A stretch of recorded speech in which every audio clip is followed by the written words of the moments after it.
100% లోకేష్ వస్తే బాగుంటుందండి. ఎందుకంటే లోకేష్ అనేది అభివృద్ధి చేస్తారని మా గాఢ నమ్మకం. నేనేంటంటే బీటెక్ చదువుకొని ఉన్నా, నాకు ఉద్యోగాలు లేవు. ఉద్యోగం చేయాలంటే హైదరాబాద్ పోవాలా.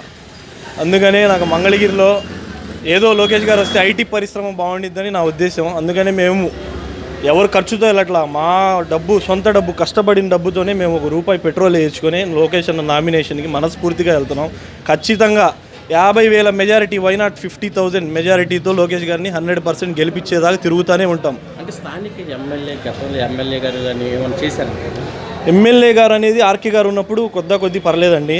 వాళ్ళు కూడా నియోజకవర్గంలో తక్కువ తిరిగారు.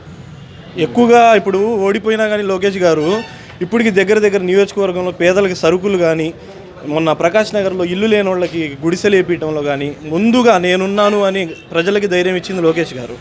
అది అందరూ గుర్తించాలి. జగన్ వల్ల రాష్ట్రం అభివృద్ధి జగన్ వల్ల రాష్ట్రం అభివృద్ధి అనేది లేదండి. అసలు రాజధాని ఏదండి, ఆడ స్థలం సంటుకొని నాకు స్థలం సెంటు ఉంది రాజధానిలో. ఇప్పటికీ ఆ స్థలం ఎప్పుడు ప్రాబ్లంలో ఉండి నేను తిరగలేక ఇబ్బంది పడతానే ఉన్నాను. ఈ జగన్ ఏందో తాడేపల్లిలో ఇల్లు కట్టాడే కానీ ఉపయోగం లేదు, ఏమీ లేదు. జగన్ వల్ల సంక్షేమ పథకాలు ఇచ్చాడే కానీ మన డబ్బులు తీసుకొని మనకిస్తే ఏం సుఖం అండి.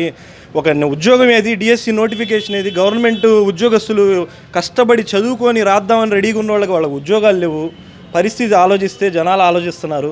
ఖచ్చితంగా ఈసారి 100% తెలుగుదేశం అధికారంలోకి వస్తుంది. కూటమి అన్న జాబ్ క్యాలెండర్ అనేది విడుదల అవ్వలేదు. ఈ జాబ్ క్యాలెండర్ ఏంటి అంటే వాలంటరీ ఉద్యోగం ₹5,000 ఇచ్చి జనాల్ని కష్టపెట్టి, ఎందుకన్నా మేము కష్టపడి బీటెక్ చదువుకొని డెలివరీ బాయ్ లాగా పనిచేస్తున్నాం అన్న. ఇదేందన్నా మాకు కర్మ చెప్పు. మాకు వద్దన్న ఈ జగను. మాకు కావాల్సింది కూటమి ప్రభుత్వంలో పైన రావాలి. లోకేష్ అన్న ఇక్కడ గెలిస్తే మాకు న్యాయం జరిగిద్దని మనస్ఫూర్తిగానే మేము ఉంటున్నాం. ఇప్పటికి అభివృద్ధి జరిగిద్దని అనుకుంటున్నాను. నారా లోకేష్ గారు వస్తేనే అభివృద్ధి జరిగిద్దని మేమంతా అనుకుంటున్నాం.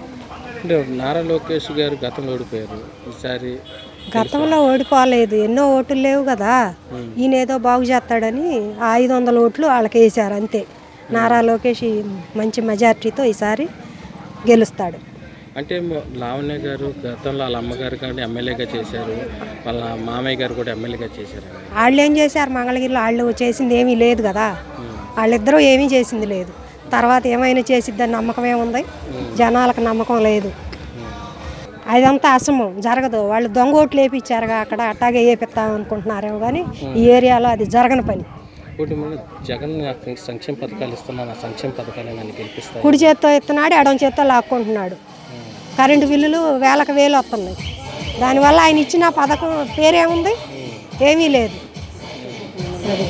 అంటే ఇప్పుడు ధరలు కానీ కరెంటు ఛార్జీలు ఏంటి, నిత్య వస్తువులు ఏంటి అన్నీ పెంచేశాడు.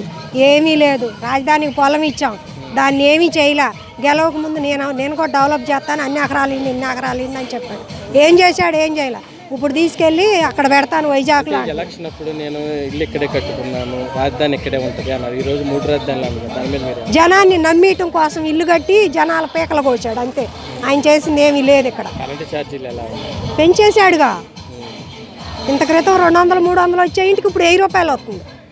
అవన్నీ పెంచేసినట్టే కదా. ఆయన పెన్షన్ ఏమి ఇచ్చాడు? ఉండోళ్ళకే ఇస్తున్నాడు, లేని వాళ్ళకి రావట్లా. రోడ్లు పట్టుకు తిరుగుతున్నారు. ఇప్పుడు మద్యపానం చేయడు. ఏం చేశాడు? అది ఏమన్నా నిషేధం చేస్తే ఇప్పుడు చేస్తాడని జనం నమ్ముతారు. 5 సంవత్సరాల నుంచి ఏం చేయలేదు. ఇప్పుడు ఏం చేస్తాడు? ఆయన వాళ్ళు ఏది కాదు. ఆయన పోవటమే మంచిది.